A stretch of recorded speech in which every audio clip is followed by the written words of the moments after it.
The jury found the defendant guilty of first-degree murder as charged in the indictment. When the court found Ksoo guilty, no one realized the jury might have just signed his death sentence.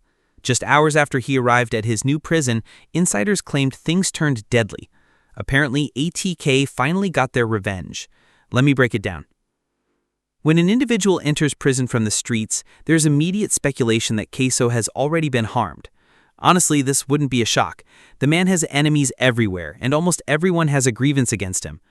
Ksoo was convicted of first-degree murder in the 2020 shooting death of 23-year-old Charles Lil Buck McCormick Jr. That conviction carried a mandatory life sentence, no parole, no appeals. It's a straight path to his demise. However, the truly shocking revelation wasn't the conviction itself. It was hearing Abdul Robinson Sr., Ksoo's own father, take the stand and implicate his son. When the prosecutor asked if he was testifying against his own child, his answer left the entire courtroom in disbelief. Sitting here today, you realize that you are testifying against not only co-defendants, but family members. Yes. Especially one with living family, you are essentially placing a target on your own head and daring someone to retaliate. Yet this case presents an intriguing aspect for legal observers. The prosecution's case against Ksoo was as precarious as a crack house during an earthquake. The defense mounted a significant challenge, highlighting that Ksoo's physical description, 6'3" and stocky, did not align with witness accounts of the shooter, who was described as 5'8" to 5'9" and slender. The murder weapon was never recovered, and Ksoo's cell phone records could not definitively place him at the crime scene. In the streets, this is known as reasonable doubt, and any competent lawyer should have been able to secure an acquittal with such weak evidence. However, Ksoo's father entered that courtroom and fundamentally altered the trajectory of the case. He was facing his own charges, having been arrested on September 10, 2020, and charged as an accessory after the fact for allegedly assisting his son's accomplices in escaping after the shooting. He also had an ongoing issue in a separate case, a bizarre incident where he allegedly paid someone to murder another individual, but they missed and instead killed an innocent bystander named David Rothermel. Consequently, he was facing substantial prison time, decades behind bars. But the state offered him a deal that would compel any street figure to reconsider his mortal code, testify against his own son, and receive time served.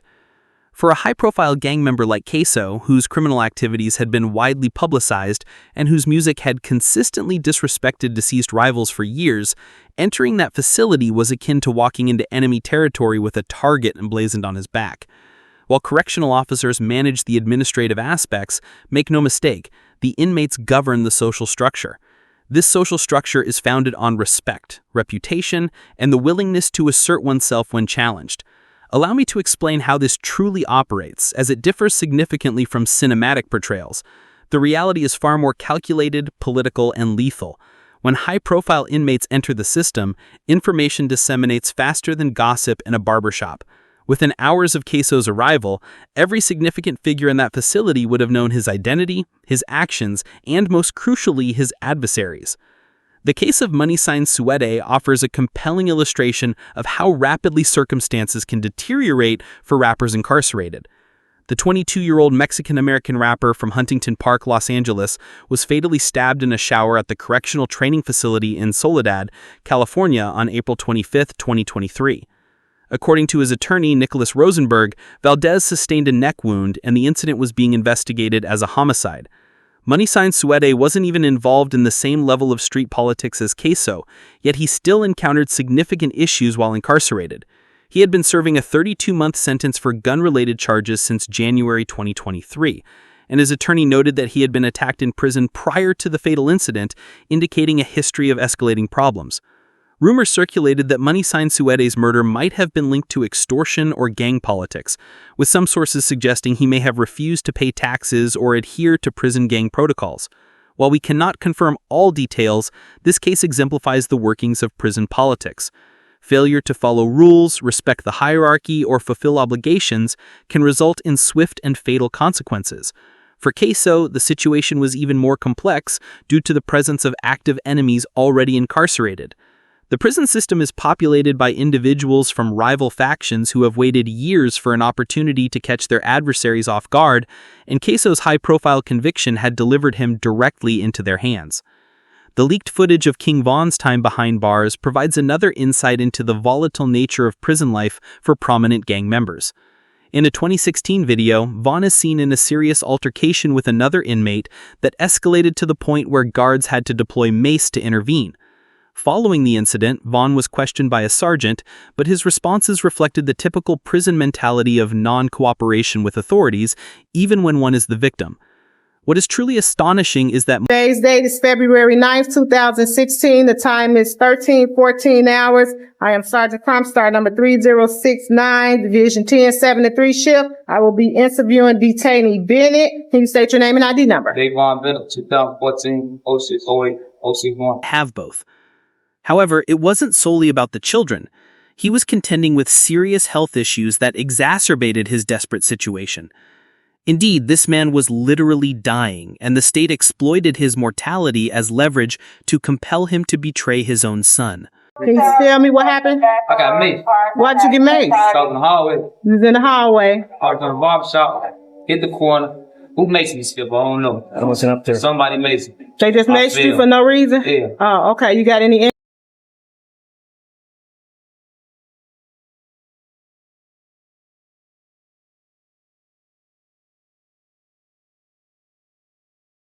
They put me a Christian, but they got a problem with gay people. So because of your sexual orientation, you're requesting protected custody, is that correct? Yes. Okay.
I have a number of reasons.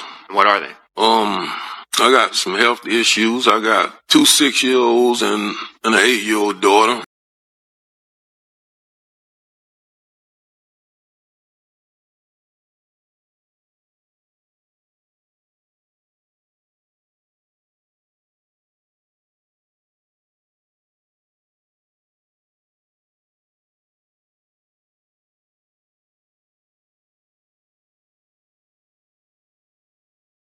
And, when my 8-year-old daughter asked me when I'm going to come take her to the daddy-daughter dance. Objection, hearsay, relevance. Overruled. You can answer. When she asked me over each year when I'm going to come take her there, and I keep letting her down.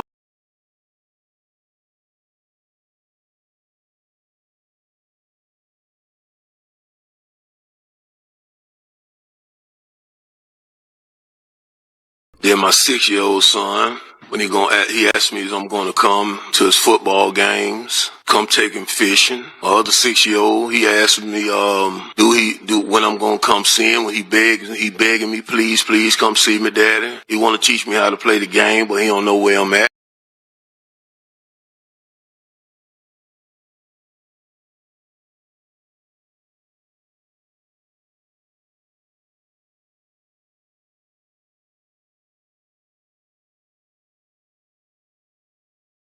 I have I'm diabetic.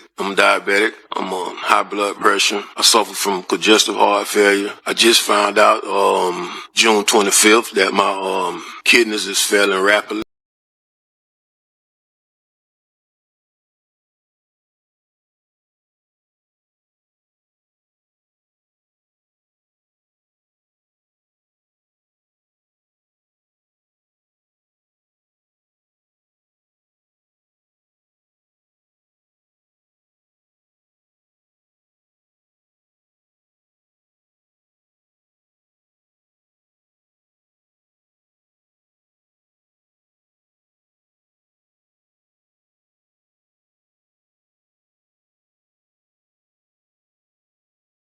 I really don't have no more relationship with my family besides one person.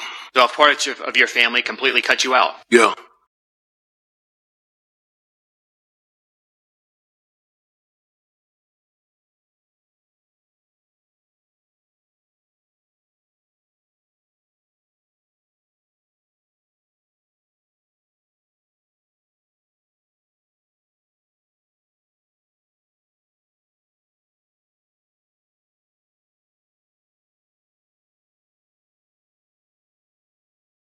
Harder for me. What about when you get out? Extremely harder.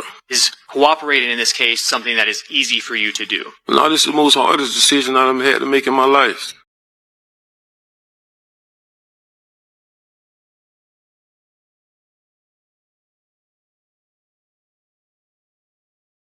And so, the saga of Ksoo and his father serves as a stark reminder of the brutal realities that exist beyond the headlines. It's a world where loyalty is tested, family bonds are shattered, and the consequences of one's actions reverberate far beyond the individual.